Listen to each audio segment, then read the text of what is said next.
Welcome. Let me introduce you to Michelle Cox from Build Family Connection. Hi, Michelle. How are you doing? Thank you. I'm doing great. Glad to be here today. Great. Michelle has been married for 24 years and is the mother of two adults and two teens. She loves to spend time with her family as they discover new places and explore the outdoors. She also loves to create. The messier the art project, the better. I totally agree with that. Michelle is the founder of Build Family Connection and has coached and taught hundreds of parents over the last 10 years. She is also the host of the Build Family Connection podcast, where she offers short tips for connecting with your family twice a week. Let's turn it over to Michelle to share with you how to create connection and resilience through family stories. Thank you. I'm excited to be here with everyone today. One of the things I love about the work I do and that I get to witness in the lives of the people I work with each day is the power of connection and the ability to create connection and strengthen families one small moment at a time. And when it comes to creating connection within families, the value of a family story and a family narrative is impactful. I want to start with just a little bit of research. Out at Emory University in Atlanta, Georgia, in their liberal arts department, there is a group that has conducted decades of research on the value of a family narrative and the impact that it has on creating resilient and strong children. And so, out at Emory University, we have psychologist Marshall Duke and his wife, as well as Robin Favush. They developed a tool that was a collection of 20 questions, and they used those 20 questions to assess how well a child knew their family story and what they knew about their parents and grandparents. And then they took that information and compared it to see how these kiddos fared during difficult times. And what they found, and what I think you will love, and I know gets me excited, is that family reminiscing is important. It is actually a key gift we can give our families. And Robin Favush says when children learn family stories, it creates a shared history, strengthens emotional bonds, and helps them make sense of their experiences when something senseless happens. For example, the current global epidemic that we are in the middle of. A couple of other quotes for you to draw upon, and this is from Sarah Duke. She was Marshall Duke's wife and involved in the research as well. She said, children who know a lot about their families tend to do better when they face challenges. There is an article called The Stories That Bind Us by Bruce Feller, and it is frequently quoted. It was in the New York Times back in 2013. And he shares the list of questions and really hits on a couple key points that it's not just the stories that matter. And so today, as we visit, I want to talk to you about how to use those stories and how to develop this sense of resiliency. But know right off the bat that it's not the actual content of the story that matters. Now, why is that important? I personally believe it's important because I might not even think I have that great of a story. I might not think I have these amazing experiences to instill upon my family. That's all right. All they need is me. They need me to show up and step into my story and be willing to share that with them. Because what the research has shown us is that it's not the content of the story, but it's how the information in those stories is collected. So think about that for a minute. If you are gathering, well, what's required to share stories? First, it is a gathering of some sort. Now, traditionally, that's been family dinner, family parties, different group events where a family comes together and you get to share those stories. But other elements that are included is within that gathering is a lack of distraction. If you are having someone tell a story and then someone listen to a story, there's a certain amount of attention and focus involved in that interpersonal exchange. It also is an experience that's repetitive. So it's not a one and done. It's not a family storytelling festival once a year and then forgotten. We are looking to infuse stories in our everyday life. So while you might say, we don't really even sit down and have family dinner, or our family is moving too quickly, or I only have a few moments with my grandkids, I want you to know that that's enough. That's enough of a chance for us to jump in and use the power of story to create resiliency and strength within our homes and within the relationships that matter to us. And we've really seen this come to play in 2020. If you look, if you will reflect with me back to the beginning of the pandemic, do you remember some of the conversations that were happening? And I would say, as a country, these were very common conversations. There was this looking back, comparing, okay, how did we respond to 9/11? What did our country do? We came together, we found a place of unification, and we actually came out stronger through that process. That was a very common dialogue back in April and May. And another link that we have seen is referring back to the experiences of 1918, right? And we have seen this reference point come up over and over and over again. Why? Why is it coming up? Because we are looking to those who have traveled before us to know that we can make it through. We know they made it through, and we need that same strength and resiliency and spirit infused in us to find our way. And that's the same thing that happens within our own families. Our children, through the sharing and receiving of stories over time, in a very imperfect and repetitive way, they find themselves connected to a greater whole. They find themselves linked to something other than their own little world.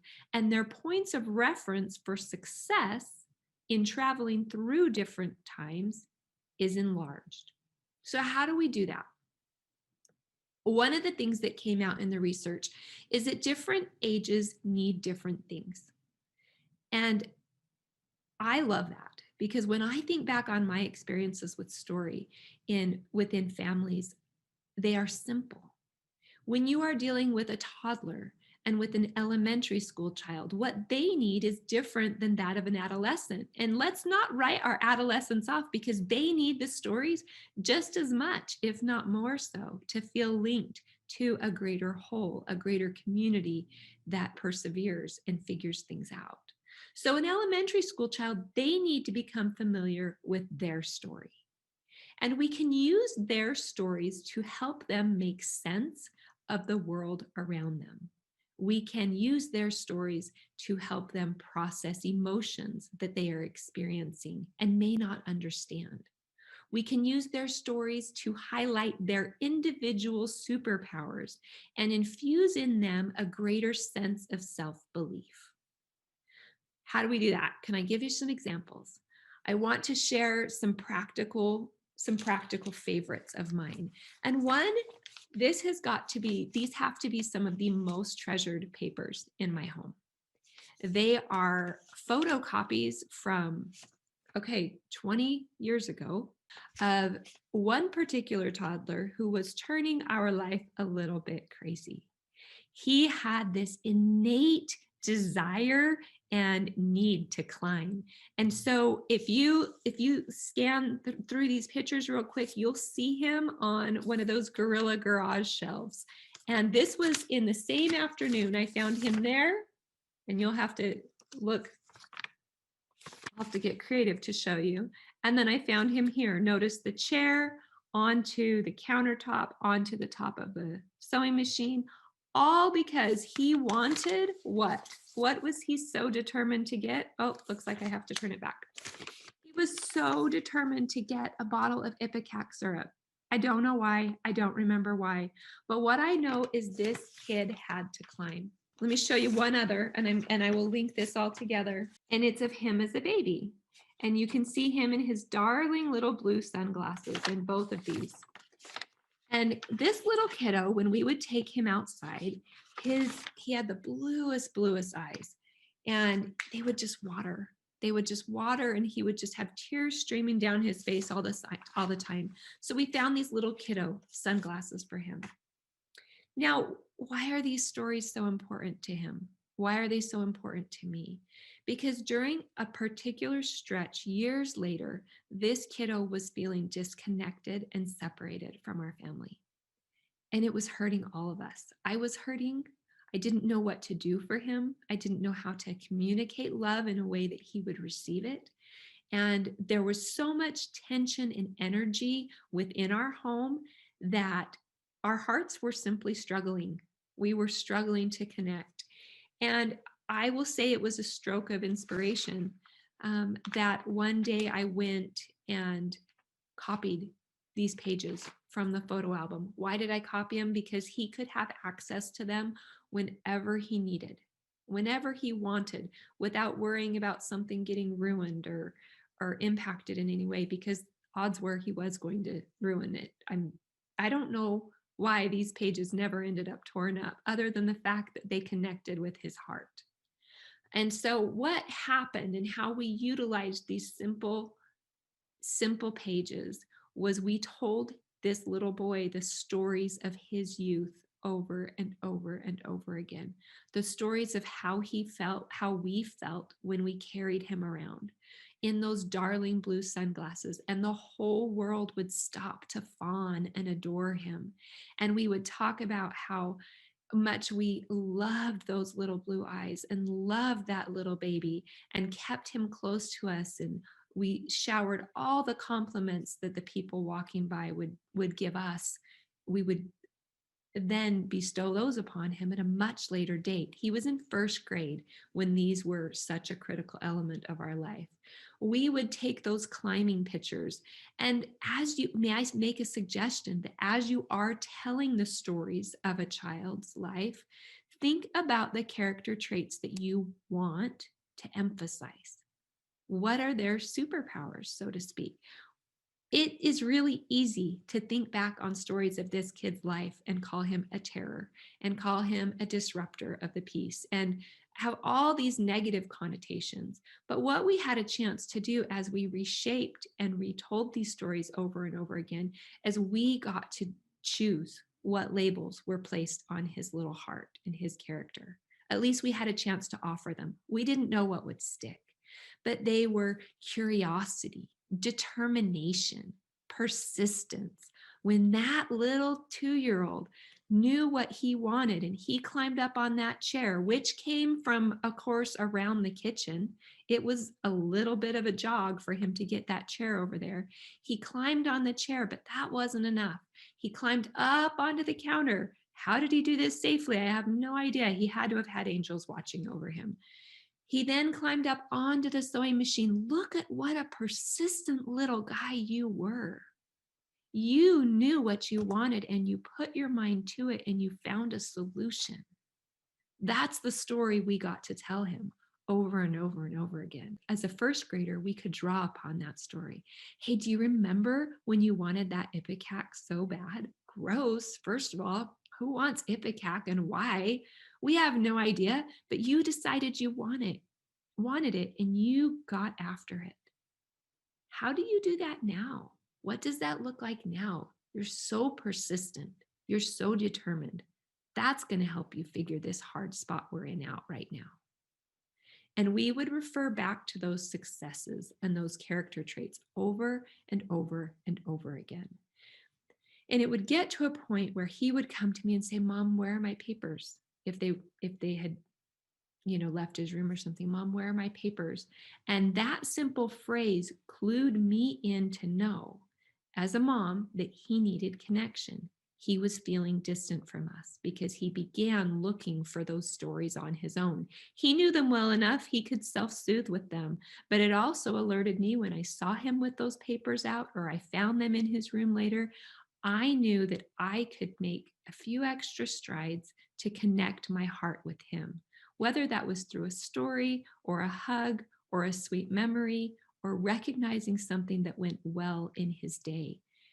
These pages clued me in to the needs of his heart. We can also use a child's experiences when we lead with curiosity.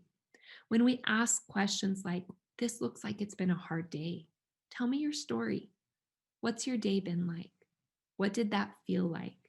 How was that for you? Maybe your family's moving.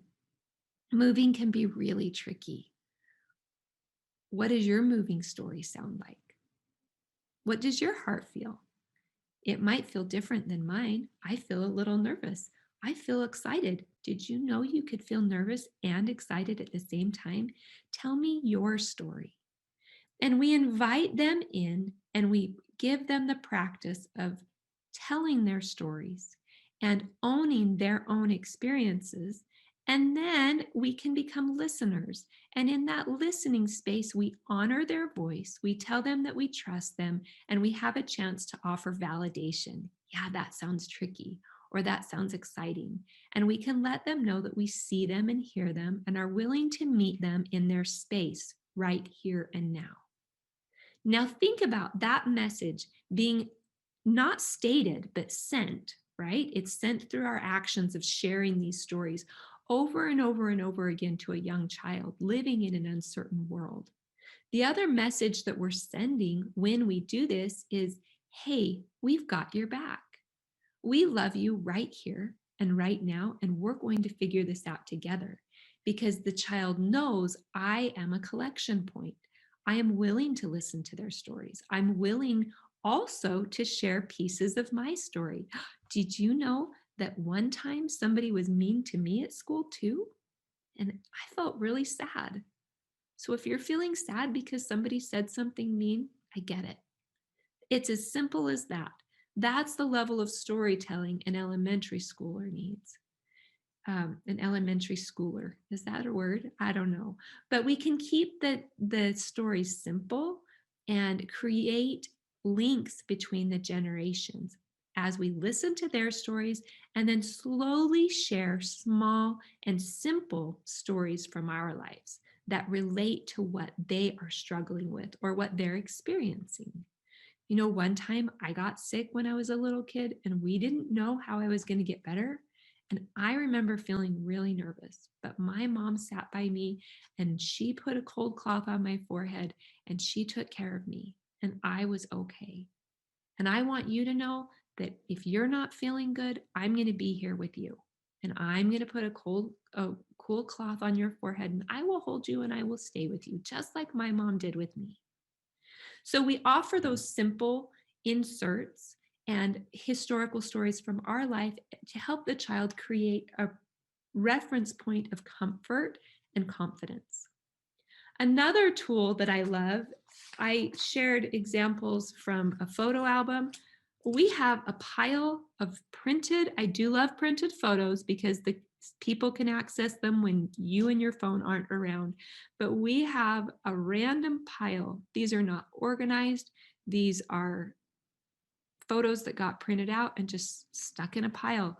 And I've been tempted to throw them away from time to time or put them in an album, but I haven't gotten there. And I share that because I want you to embrace the messiness of however your story is preserved and shared. It doesn't have to be always beautifully done. Sometimes we just take what we can get. But I can look through these pictures. I probably had 4,000 pictures of monster trucks and little setups that a child photographed. But these stories to me highlight a child's superpower, his attention to detail. So when I see this in a pile of photos, my mind goes to what character trait can I highlight? What superpower can I instill in this child? And for this child, that narrative might sound like when you were a little kid, you paid so much attention to detail. You noticed things that other people didn't. I remember one day at the zoo, everybody was like running from the big animals, the tiger, the elephant, the zebra, and everybody was so excited. But you would come up to us and you'd say, hey, come here, come here. I found something really cool. And you would take us to this cutout in the sidewalk or this obscure sign off to the side that most people were walking past and ignoring, but you noticed the details. And when you noticed the details, what you shared with us was a whole exhibit on ants. a simple story from a child's life, but I can use that story prompted by this photo that has nothing to do with that other than their superpower of noticing details. Then, when I have a teenager who is struggling and overwhelmed, I can bring this out and say, you know, when you were younger, one of your superpowers was attention to detail. How could that help you now? Instead of focusing on everything the whole world is focusing on, what details do you see that help make sense of this world? It could even be chemistry, because you know, chemistry feels pretty irrelevant a lot of days. But I know you know how to pay attention to detail. And when we're working on chemistry, balancing equations, we need to pay attention to details. You've got it in you. I know you're going to figure this out. And I have a chance to use their story from their childhood to give them confidence and let them know I believe in them in a very practical way as a teenager. Now, are they going to roll their eyes? Probably. Are they going to act disinterested? Probably. That's okay. We know, based on research and based on what I know, what I've watched over families over years and years, is that even when the eyes are rolled and the story is brushed off, they need to hear that. And that connects them to our family. Do you remember the time we would store our Christmas tree decorated? Why? And then we get to hear everybody's input and everybody's story. I know what mine was. I wanted a beautiful Christmas tree and I didn't want to decorate it. So we found a bag. But what about the time you were so determined and insistent that it come out in November? So you went and got it and wheeled it around the house. It tipped over and it opens up a whole dialogue of, again, determination and persistence, and we get to choose instead of labeling stubborn and, you know, didn't listen, ignored me. We get to reshape this story to be something that can benefit and build up a child's self-esteem. I love that. Another one from, these are all from the random pile. Do you remember that first hike we went on after your accident? That's all I have to say.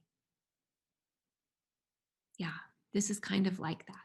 It's kind of like that first hike, and I know you're going to figure it out. As kids get older, they are ready for more stories from you and from our history and from our ancestors. And we can bring those stories in a way that relates to their life. But may I add a caution here? Don't just tell the glory day stories. Glory days are great. And sure, maybe when you went through college, you had all the answers and you had the perfect roadmap and it went smoothly. We know it didn't go like that, but that's sometimes the stories we choose to tell to our kids. Some of the most beneficial story narratives that we can create in our families to instill this sense of resiliency is an oscillating narrative. And it's this idea that sometimes things are good and sometimes things are bad. And as a family, we stick together during the good times and the bad times. And we'll figure out a way through, just like I did. You know, I had a day when a day, a week, a month, a semester, where I totally failed. And I didn't know what my next steps were going to be. But I figured it out. And I know you will too. I'm here to talk it through if you want. And the older our child gets, typically around 15, 16, they're ready for more of those up and down stories. And having those a little bit more of your vulnerable stories. The up and down stories can come, you know, earlier. They're healthy, they're beneficial. The more vulnerable pieces of our story are appropriate as our kids continue to age and enter that. It helps them to know that they are not alone in this world, because the world they live in is coming at them hot and fast. And it is so reassuring to a child to know that others have experienced hard things. All you have to do is open up your phone and look at Instagram as a teenager to feel completely isolated, like you are the only one struggling. And so they need to know that we too have struggled and we too have found our way through. And while we're in the middle of that storytelling, let's throw in a, hey, I hope you know you're not alone. We're going to figure this out together. My grandparents were in the Netherlands during World War II. And so my kids, I actually did not grow up hearing stories of the war. It was during a time period where my grandparents were not ready to talk about it and weren't open to speaking about it. So it was after I had kids that my grandparents began sharing their stories. And my kids have grown up hearing their stories their whole life.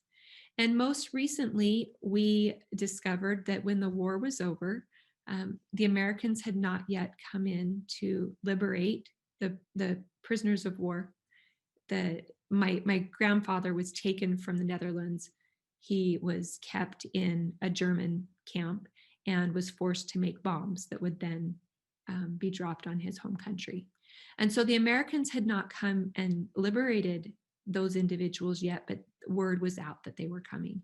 And so it was in that time period that my grandpa took off, and as many men did, to try and get out of the camps before something terrible happened, because they didn't know what the next steps would be. And we learned just recently that my grandpa walked from a little town in Germany all the way home to the Netherlands. We calculated it out, and it was 400 and something miles.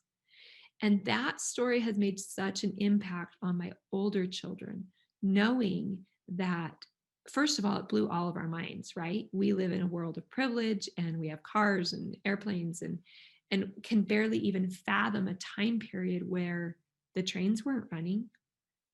There were no cars, the roads were destroyed and had been bombed. So the only option was walking home. And that's what my grandpa did.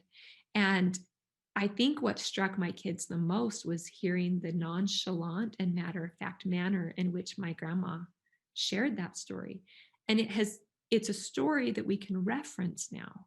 It's a story that we can circle back around and say, well, can you imagine what that felt like, stepping out into the unknown? Leaving that camp as ready as you were, as ready as he must have been to leave. What would that have felt like? Certainly it's got to feel a little bit like this that's happening in your world. And we don't use the magnitude of their stories to diminish a child's experience, but to validate it and say, gosh, this is really hard. I wonder what grandpa would have done. How do you think he found his way? How could you find your way? What could you try?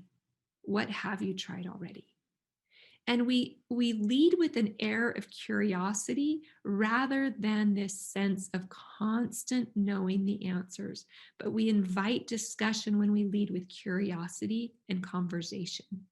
And as our kids aren't just told, but help discover that their ancestors and their family members have gone through and made it through hard things, because now they know my grandma and grandpa's life. They've been the receivers of much love and light, and they know that they made it through. And so when they get to be part of the discovery and part of the learning as they hear those stories, and then we lead with curious questions, they develop more meaning and more personal impact upon them.